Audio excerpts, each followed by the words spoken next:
Good morning. So today's poem is from a book called The Works, and it says every kind of poem you will ever need for the literacy hour. Now, the literacy hour, so long ago now.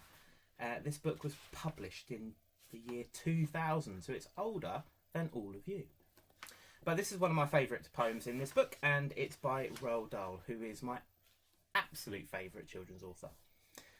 And it goes like this. It's called Little Red Riding Hood and the Wolf. As soon as Wolf began to feel that he would need a decent meal, he went and knocked on Grandma's door. When Grandma opened it, she saw the sharp white teeth, the horrid grin, and Wolfie said, "May I come in?" Poor Grandmama was terrified. "He's going to eat me up," she cried. And she was absolutely right. He ate her up in one big bite.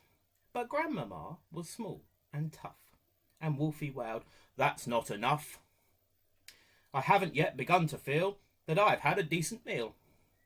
He ran around the kitchen yelping, "I've got to have another helping." Then added with a frightful leer, "I'm therefore going to wait right here till little Miss Red Riding Hood comes home from walking in the wood."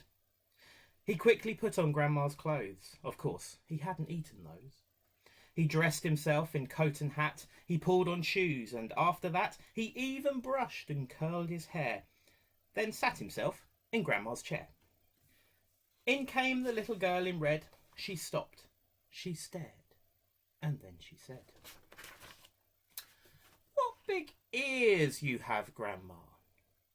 "All the better to hear you with," the wolf replied. "And what big eyes you have, Grandma," said Little Red Riding Hood. "All the better to see you with," the wolf replied. He sat there watching her and smiled. He thought, "I'm going to eat this child. Compared with old Grandmama, she's going to taste like caviar." Then Little Red Riding Hood said, "But Grandma, what a lovely great big furry coat you have on." "That's wrong," cried the wolf. "Have you forgot to tell me that what big teeth I've got?" "Ah, well, no matter what you say, I'm going to eat you anyway." The small girl smiles. One eyelid flickers. She whips a pistol from her knickers. She aimed it at the creature's head, and bang, bang, bang, she shoots him dead. A few weeks later in the wood, I came across Miss Riding Hood. But what a change! No cloak of red, no silly hood upon her head. She said, "Hello, and do please note my lovely, furry, wolfskin coat." And that's by Roald Dahl. So, thank you very much.